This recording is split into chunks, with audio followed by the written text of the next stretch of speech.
In this session, I want to take you through the extent of private schooling in the country, the size of private schooling in the country, the extent, the share of total enrollment of elementary education that they have with them, and not just elementary education. To some extent I'll also comment on at other levels, but most of the statistics that I will cite will refer to elementary education, which is grades 1 to 8, classes 1 to 8.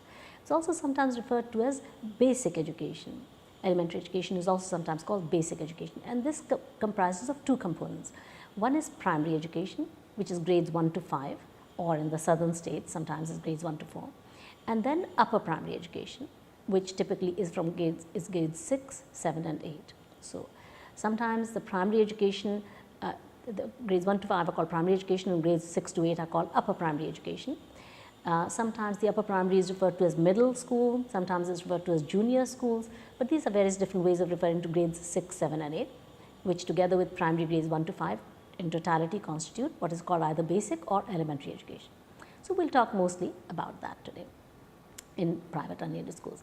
Now, in order to give an idea of the extent of private schooling and of the trends in the recent trends, changes in the size of private schools and in the growth of private schools, I will be showing you how contrasting that with the changes in the size of the government schooling sector. I will not be talking about aided schools, I will be taking them out of the purview of the consideration. So, let us launch into some statistics. It will be a little data heavy, but I will try and make it as accessible as possible. So, first of all,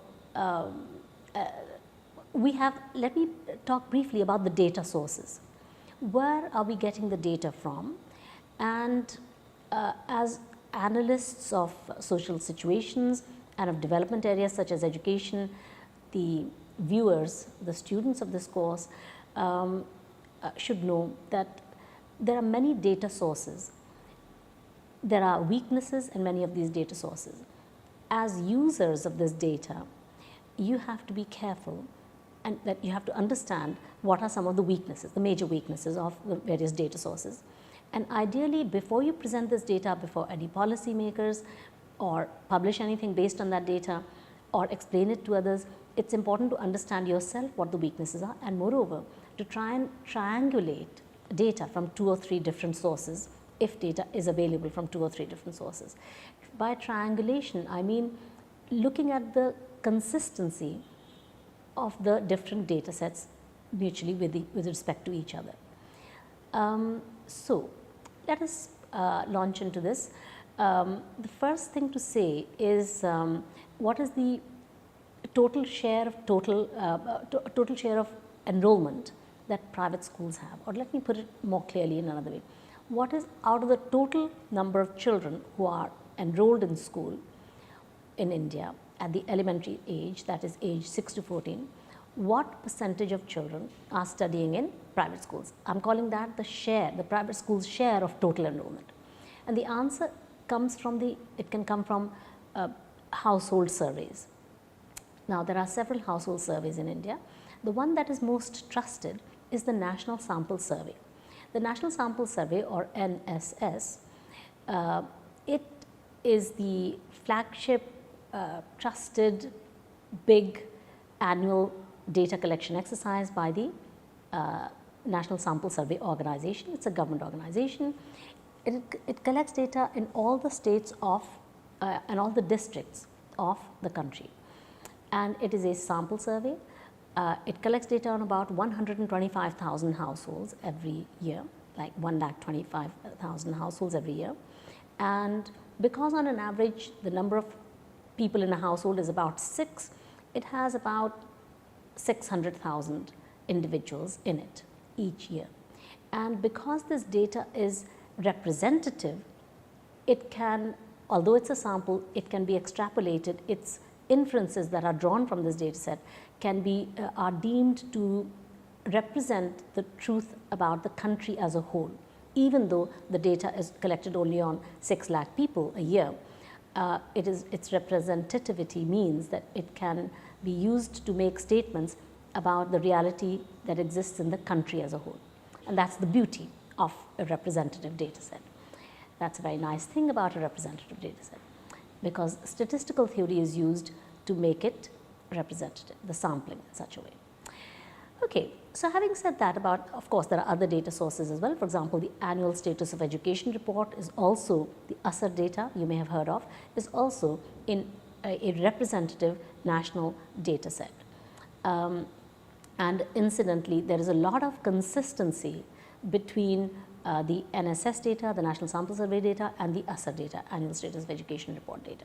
Now, of course, the National Sample Survey data is a very wide data set. It collects information on a whole range of things, household consumption, and in each different year it has, it chooses a particular topic and it has data on that. So in the year 2014-15, the topic on which NSS data was collected information from households was education. So we're very lucky that in a recent year, there is information on education from the country as a whole through the NSS. And because in that year there was also an ASER report, an annual status of education report survey was done in all the districts of India, we can compare the two and we find that it's virtually the same, the answers of it. And that gives us confidence in the ASER data as well about its representativity. Anyhow, so now coming to the answer to the question, finally, as to what is the enrollment share of private schools in total enrollment in the country. The answer from NSS data is that in the year 2014-15, 30%, it's 29.6%. So that's within, if you take a whole number, if you round it up to the nearest whole number, the answer is 30% of the children in 2014-15 were studying in private unaided schools. Now, one little source of, one reason why we have to be a little careful in taking that as God's truth is because when you ask households, is your child studying in school, and they say yes, then you ask what type of school the child is studying in. Many parents do not know the difference between aided schools and unaided schools because they're both called private. They may not focus so much on, they may not themselves be aware, parents will not be aware. Because often what happens is that there is a aided school that starts from grade 6 upwards. A lot of secondary schools, almost all the secondary schools in a state like Uttar Pradesh, for example, I'm talking about government and aided ones, almost all of them start at grade 6. In other words, the secondary schools also have grades 6, 7 and 8 in them. And those 3 grades are really part of elementary education. So what happens frequently in aided schools is that aided schools cannot charge fee because they're just like government schools. So their fee is 0. But how do they survive for their non-teacher salary costs? They survive by running primary sections which are private unaided. And here is the source of confusion for parents. In the same school, for grades 1 to 5, they pay a fee, and the same school, as soon as their child comes into class 6, they come into an aided section where they don't have to pay any fee. So the parents is apt to be confused as to whether their child is going to a private unaided school or to an aided school. And therefore, we think that this NSS, the parents reporting, the parents' own self-classification of the kind of school their child is going to would have some degree of mismeasurement because of this reason. Anyway, by and large, it's of the nature of 30%. Now, of course, there's a big difference between rural and urban areas. In rural areas, it's only 21%, and in urban areas, it's 42% of children going to private unaided schools. Now, 42% in urban areas is quite a lot, and 21% in rural areas is also a large amount. Having said that, there is a lot of interstate differences, variations across the different states of India in the extent of utilization of private schooling, in the extent of spread of private schooling. So let me tell you, just cite some of the states. So for example, if you look at states like Bihar, there's a very low utilization of private schooling. Maybe of the order in urban Bihar of the order of let's say in the age group 6 to 10. In fact, before I come to the interstate difference, okay, let me stay. So there are different age groups as well. Age group 6 to 10 is the primary age group. There is no private entity that collects data on the number of schools in the country. It's only government that keeps a track of how many schools exist and of what type of schools, because it's the government that registers schools, it is the government that recognizes schools, gives them government recognition on the basis of norms, it gives them no objection certificates for affiliation with exam boards and so forth. So it's the governments that keep tally of schools. So the government collects data on schools from the country through a process known as the District Information System on Education, or DISE. All the information is collected at the level of the district. District education officers send out these data capture formats to every single school that is registered with them, and the schools fill out that form and send the information back to the district education authorities. They collate it, they enter it into the computers, they send it on to the state level. The SCERTs, the State Council for Education, Research and Training, typically collate all this data from the different districts, and they compile it at the level of the state as a whole, and they then send this data on to the National University of Educational Planning and Administration, or NUEPA, in New Delhi, which is based in the same premises as NCERT in Delhi. And it's basically an arm of government, because all parliamentary questions, all questions where the Ministry of Human Resource Development needs information about the education sector, they turn to NUEPA for information based on DISE data.